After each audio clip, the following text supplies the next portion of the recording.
प्रणाम वासुदेव। प्रणाम। प्रणाम महात्मा विदुर। आयुष्मान भव। प्रणाम सात्यकी। प्रणाम कृतवर्मा। इधर से कहीं जा रहे थे और हमें देखकर रुक गए या यहीं आ रहे थे? मैं अपने मित्र दुर्योधन की असभ्यता पर क्षमा मांगने आया हूं वासुदेव। अपनी असभ्यता पर मनुष्य को स्वयं अपने आप से क्षमा मांगनी चाहिए। मेरा तो अपमान हुआ ही नहीं, अपमान तो हुआ स्वयं दुर्योधन का, अपमान हुआ हस्तिनापुर राजसभा का। तो उन्हें क्षमा करने वाला भला मैं कौन? फिर भी वासुदेव, वास्तव में दुर्योधन की ओर से क्षमा मांगने आए हैं तो थोड़ी दूर हमारे रथ में चलिए अंगराज। यदि आप मुझे अपना सारथी बनने का विशेष अधिकार दें तो अवश्य चलूंगा। परंतु पहले एक वचन दीजिए कि आप मेरे रथ को हाँकते हुए अपने प्रिय मित्र दुर्योधन के शिविर में ले जाने का प्रयत्न नहीं करेंगे। आपकी आज्ञा के बिना भला कोई आपको कहां ले जा सकता है वासुदेव? सात्यकी, कृतवर्मा, आप थोड़ी दूर अंगराज के रथ में आइए।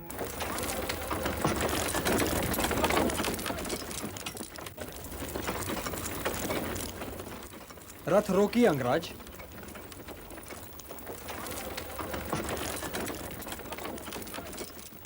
आइए अंगराज।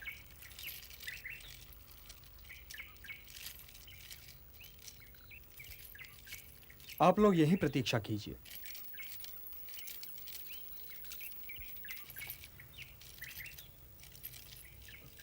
आपको आश्चर्य तो अवश्य हो रहा होगा कर्ण कि यह देवकी पुत्र आपको कहां ले आया। आपके स्थान पर यदि कोई और होता तो अवश्य आश्चर्य करता।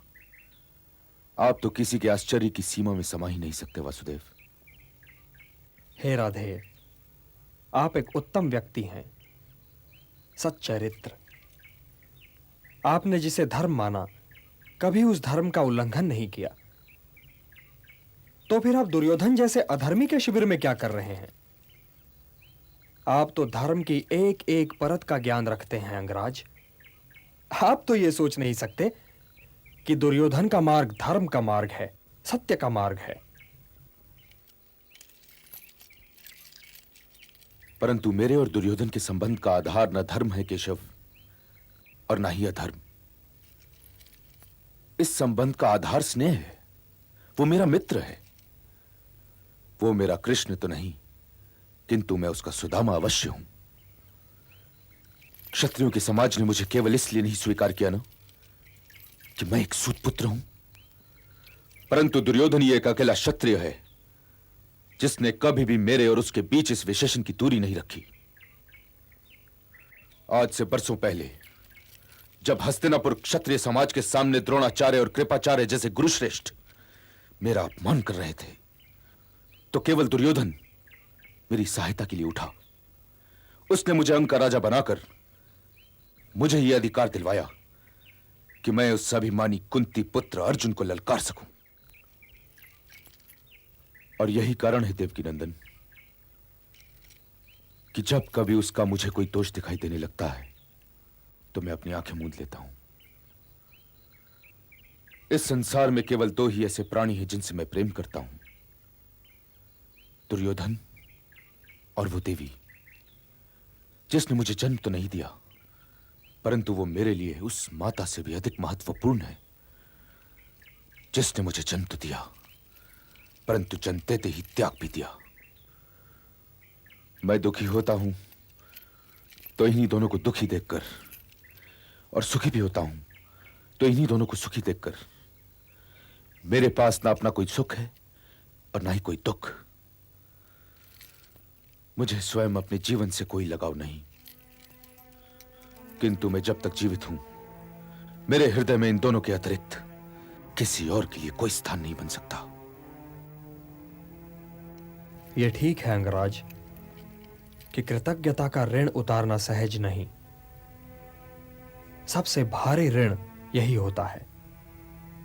परंतु फिर भी यदि बात सत्य और असत्य, धर्म और अधर्म, प्रकाश और अंधकार के बीच आन फंसे, तो क्या असत्य, अधर्म और अंधकार का पक्ष लेकर भी यह ऋण उतारना उचित है? क्या ऐसा ऋण उतारने से ऋणी ही रह जाना उचित नहीं है अंगराज। यह तो मुझे ऋण लेते समय ही कह देना चाहिए था ना वासुदेव, परंतु एक बार ऋणी हो गया तो ऋण चुकाने में आनाकानी नहीं करनी चाहिए, परिणाम जो भी हो। हाँ, यह भी एक दृष्टिकोण हो सकता है, परंतु आप ये क्यों नहीं सोचते अंगराज कि दुर्योधन उस क्रीड़ा में लज्जित हो चुका था और वो अपने लिए अर्जुन का एक प्रतिद्वंद्वी मोल लेना चाह रहा था। कहीं ऐसा तो नहीं कि उसने अंग देश देकर आपको मोल ले लिया हो? हे वासुदेव, यदि उसने मुझे मोल भी ले लिया हो तब भी अपने को बेचा तो स्वयं मैंने ही था ना।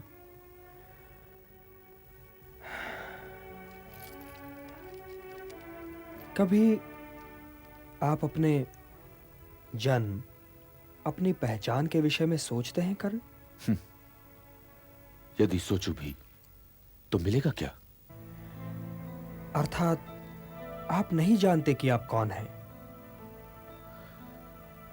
जानता तो नहीं, किंतु अनुमान लगा सकता हूं। मेरी माता अवश्य किसी आदरणीय परिवार की पुत्री होंगी, कदाचित कोई राजकुमारी जिनका भवन गंगा तट पर होगा।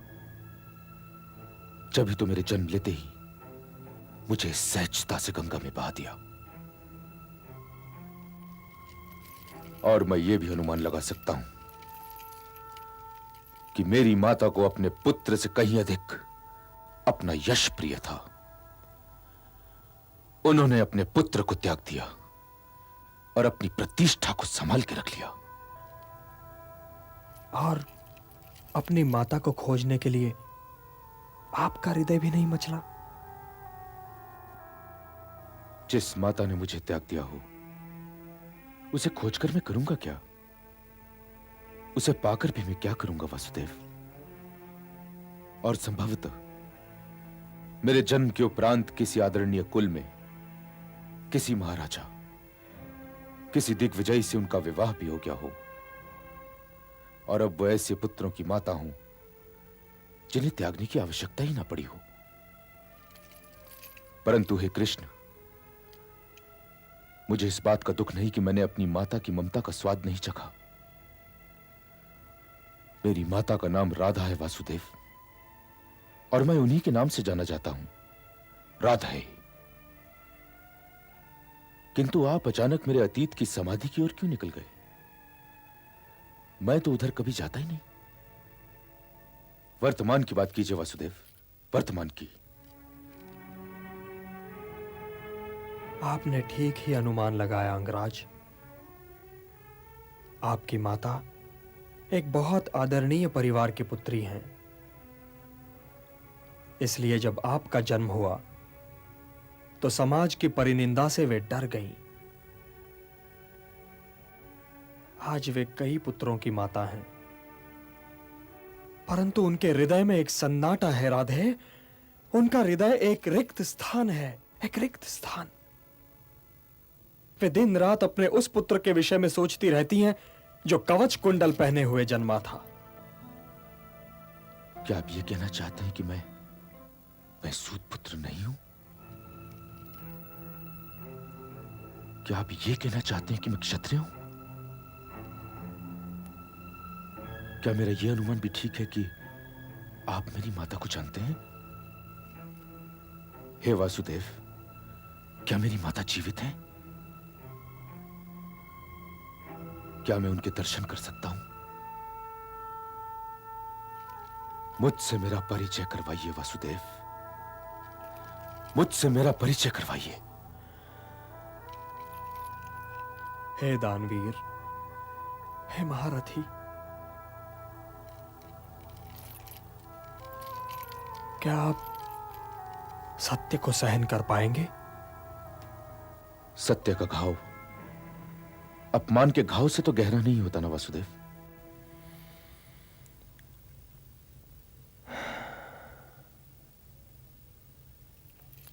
आपकी माता आपके अतिरिक्त 5 और महारथियों की माता हैं,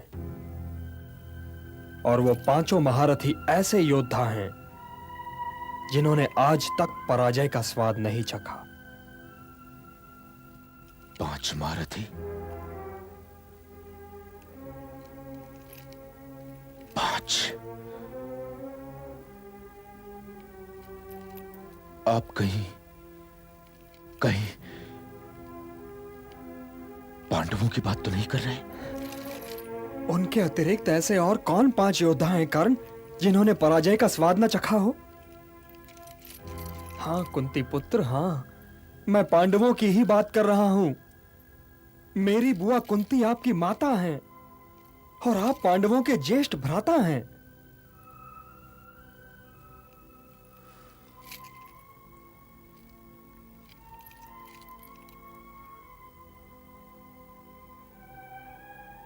और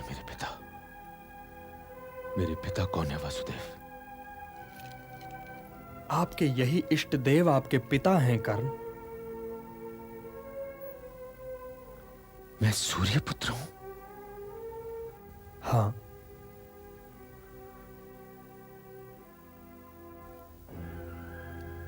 मेरे दुर्भाग्य की सीमाओं को क्या आप माप सकते हैं वासुदेव? मैं सूर्य पुत्र कर्ण राधेय के नाम से जाना चाहता हूं। मैं कुंती पुत्र कर्ण राधेय के नाम से जाना चाहता हूं।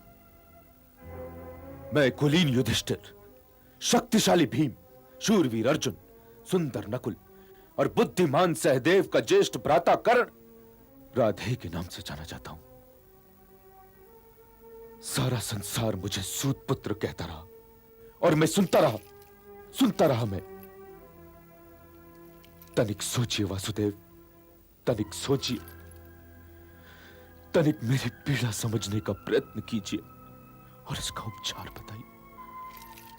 हे देवकी नंदन, आप तो ये सब कुछ पहले से जानते रहे होंगे ना, तो फिर आपने मुझे बताया क्यों नहीं? बताया क्यों नहीं वासुदेव, बताया क्यों नहीं? और आज मुझे क्यों बता रहे हैं आप?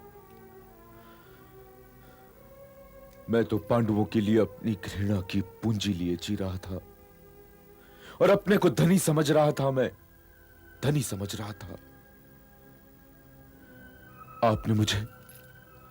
आपने मुझे ये सब कुछ बताकर मेरा मानसिक संतुलन क्यों बिगाड़ दिया? मुझसे मेरी घृणा छीनकर मुझे निहत्था क्यों कर दिया? क्यों? आपने ऐसा क्यों किया? अब मैं अपने बाणों की दिशा अर्जुन की ओर कैसे कर पाऊंगा? हे मधुसूदन,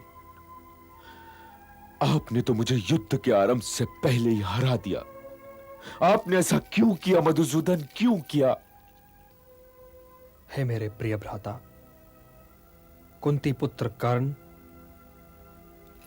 मैंने ऐसा इसलिए किया कि मैं ये नहीं चाहता कि ज्येष्ठ पांडु पुत्र अपने अनुजों के विरुद्ध युद्ध करे।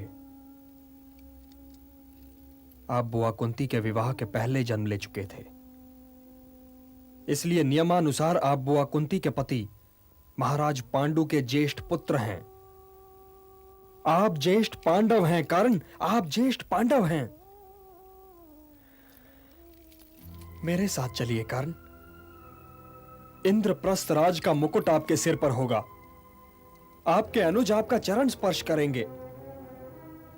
सर्वश्रेष्ठ गदाधर भीम आपके सिर पर छत्र की छाया रखेंगे। अर्जुन आपका सारथी होगा और स्वयं मैं नकुल और सहदेव के संग आपके रथ के पीछे चलेंगे। स्वयं मैं कर्ण।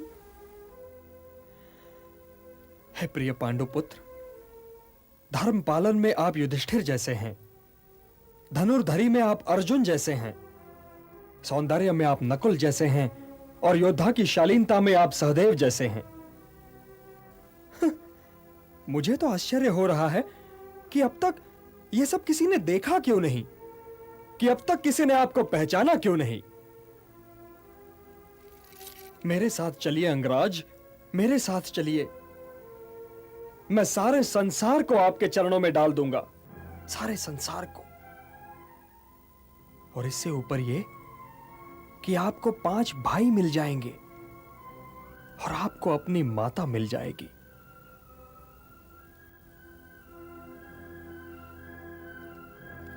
आप जो कुछ कह रहे हैं वो सब ठीक है, परंतु मैं दुर्योधन का ऋणी हूं। आपने उस ऋण के विषय में तो कुछ कहा ही नहीं। मैं आपके लिए भी अपने आप से झूठ नहीं बोल सकता केशव, नहीं बोल सकता। मैं जानता हूं कि पांडव तो आपकी कृपा के सुरक्षा छत्र के नीचे हैं। मैं क्या, युद्ध में तो उन्हें कोई भी नहीं हरा सकता।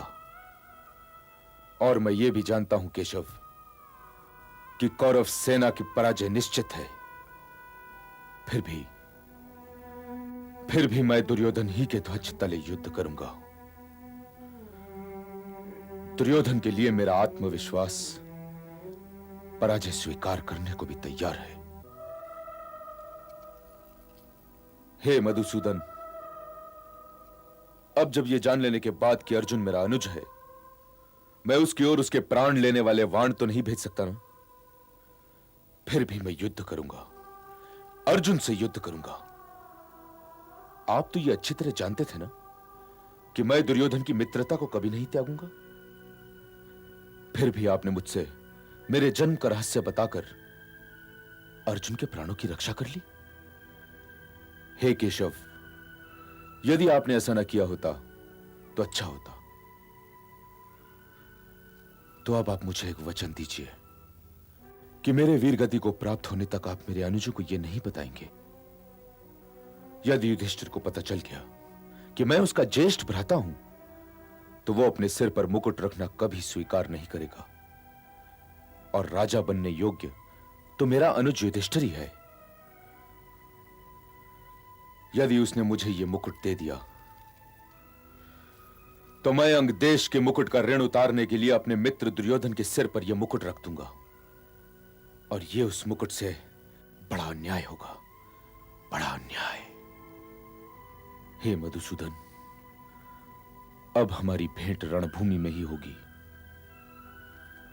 तब तक के लिए मुझे आज्ञा दीजिए। प्रणाम।